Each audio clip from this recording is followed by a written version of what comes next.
السلام علیکم۔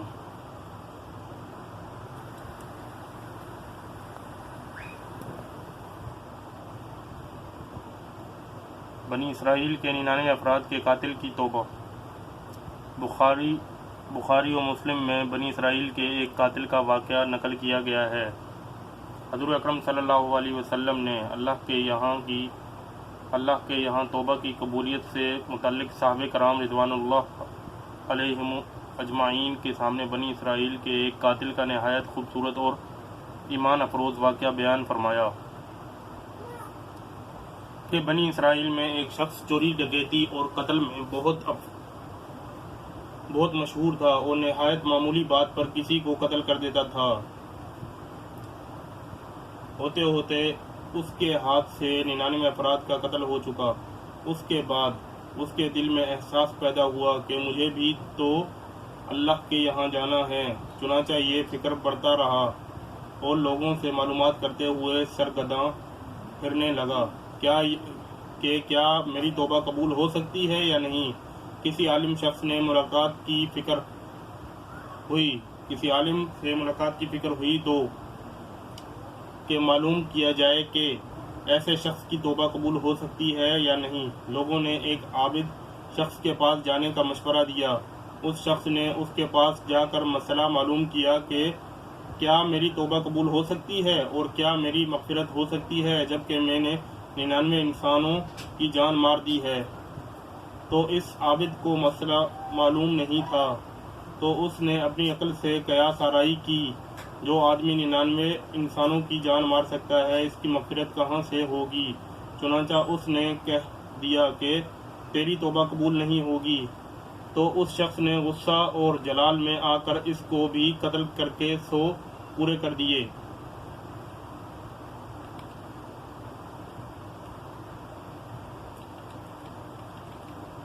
کہ جب میری توبہ قبول نہیں ہوتی ہے تو لاؤ تجھے بھی ختم کر کے 100 پورے کر دیتا ہوں۔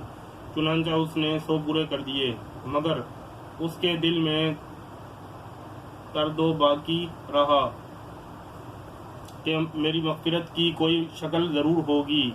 اس لیے اس نے لوگوں سے پھر معلومات کا سلسلہ جاری کر دیا کہ روئے زمین میں سب سے بڑا عالم کون ہے، اس سے جا کر کے معلوم کروں گا، وہی صحیح مسئلہ بتا سکتا ہے۔ آخر لوگوں نے اس کو بتلایا کہ فلاں جگہ ایک عالم رہتا ہے، اس سے جا کے معلوم کرو۔ چنانچہ اس نے اس عالم صاحب کے پاس جا کر اپنی زندگی کی کارگزاری سنائی اور 100 آدمیوں کو کس طرح سے قتل کیا ہے سارا کارنامہ سنا کر معلوم کیا کہ اب بتلائیے کہ میری توبہ قبول ہو سکتی ہے یا نہیں۔ کیا اللہ کے یہاں مجھ جیسے گناہ گار کے لیے بھی مغفرت کا کوئی خانہ ہے؟ تو اس عالم صاحب کو چونکہ علم تھا تو اس نے بتلایا کہ تیرے گناہ معاف کرنے میں اللہ کے یہاں کیا رکاوٹ ہے۔ اللہ کی رحمت کا سمندر تجھ جیسے گناہ گاروں کے گناہوں سے بہت بڑا اور بہت وسیع ہے۔ چنانچہ اس عالم صاحب نے مشورہ دیا کہ تم فلاں جگہ سفر کر کے جاؤ، وہاں کچھ اللہ کے بندے رہتے ہیں، ان کا مشغلہ صرف اللہ کی عبادت ہے، ان کے ساتھ مل کر اللہ کی عبادت کرو اور نادم ہو کر اپنے گناہوں کی معافی مانگو، انشاءاللہ تمہاری مغفرت ہو جائے گی۔ جب اس شخص نے آدھا راستہ طے کر لیا تو ملک الموت آ گئے اور اس کی موت ہو گئی۔ اب اس کی روح لے جانے کا مسئلہ کھڑا ہوا۔ آسمانوں سے رحمت کے فرشتے بھی آئے اور عذاب کے فرشتے بھی۔ رحمت کے فرشتے کہنے لگے کہ اس کی روح لے جانے کا حق ہم کو ہے، اس لیے یہ سچے دل سے تائب ہو کر عبادت کے لیے جا رہا ہے۔ اور عذاب کے فرشتے کہنے لگے کہ اس کی روح لے جانے کا حق ہم کو ہے، اس لیے کہ اس شخص نے کبھی کوئی نیک کام نہیں کیا ہے، پوری زندگی معصیت میں گنوا دی ہے۔ اسی دوران آسمانوں سے آدمی کی شکل میں ایک فرشتہ آیا۔ بعض روایت سے معلوم ہوتا ہے کہ یہ آنے والا فرشتہ حضرت جبرائیل امین علیہ السلام تھے۔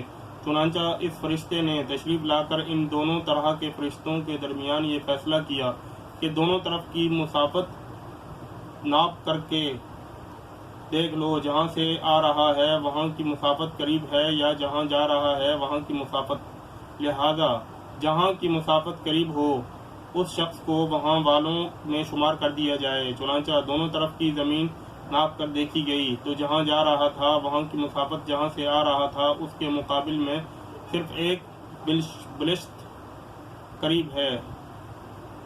چنانچہ فیصلہ ہوا کہ مقام معصیت سے مقام عبادت صرف ایک بالشت قریب ہے، اس لیے رحمت کے فرشتوں کو اس کی روح لے جانے کا حق ہوگا۔ چنانچہ اللہ کی طرف سے اس کی مغفرت کا اعلان ہو گیا۔ ایک روایت میں آتا ہے، قطان رضی اللہ تعالیٰ عنہ فرماتے ہیں، قتادت رضی اللہ تعالیٰ عنہ فرماتے ہیں، حسن نے فرمایا کہ ہم سے یہ ذکر کیا گیا ہے کہ اس شخص کے پاس جب ملک الموت آیا تو وہ شخص سینے کے بل اس سرزمین کی طرف گھسیٹتا گیا۔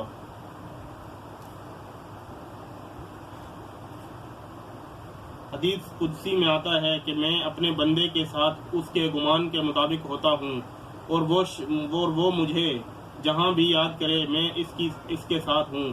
بخدا اللہ تعالیٰ اپنے بندے کی توبہ سے اس سے زیادہ خوش ہوتا ہے جتنی خوشی تم میں سے کسی ایسے شخص کو ہوتی ہے جس کا جانور بیاباں میں گم ہو کر پھر اسے مل جائے، اور جو شخص ایک بالشت میری طرف آتا ہے میں ایک ہاتھ اس کے قریب ہو جاتا ہوں، اور جو شخص ایک ہاتھ میرے قریب آتا ہے میں اس کے ایک با پھیلائے ہوئے دونوں ہاتھوں کے درمیان کی مسافت قریب ہو جاتا ہوں، اور جب وہ میری طرف چل کر آتا ہے تو میں اس کی طرف دوڑ کر آتا ہوں۔ حاصل معلوم ہوا کہ انسان جب بھی سچے دل کے ساتھ توبہ کرے گا تو اللہ تعالیٰ ضرور قبول فرمائیں گے۔ انشاءاللہ یہ واقعہ خصوصاً ان حضرات کے لیے حوصلہ افزائی اور معاونت کا سبب ہے جو کہ بڑے بڑے گناہ کر کے اب مایوسی کی زندگی گزار رہے ہیں، کیونکہ شیطان انہیں مایوس کرتا ہے۔ بہرحال گناہ گاروں کو شیطان کی باتوں میں آ کر مایوس نہیں ہونا چاہیے، بلکہ اللہ کی رحمت سے اچھی امید رکھ کر سچی توبہ کے ذریعے اپنے آپ کو پاک و صاف کر لینا چاہیے۔ اللہ تعالی ہم سب کو عمل کرنے کی توفیق عطا فرمائے، آمین یا رب العالمین۔ دوستوں، امید کرتا ہوں آپ کو میری یہ ویڈیو پسند آئی ہوگی۔ اگر آپ کو میری یہ ویڈیو پسند آئی ہے تو میرے چینل کو سبسکرائب کریں، بیل آئیکن کو پریس کریں تاکہ آپ کو میری آنے والی ویڈیوز کا نوٹیفیکیشن فری آف کاسٹ ملتا رہے، اور اس ویڈیو کو لائک کریں اور اپنے دوستوں کے ساتھ زیادہ سے زیادہ شیئر کریں۔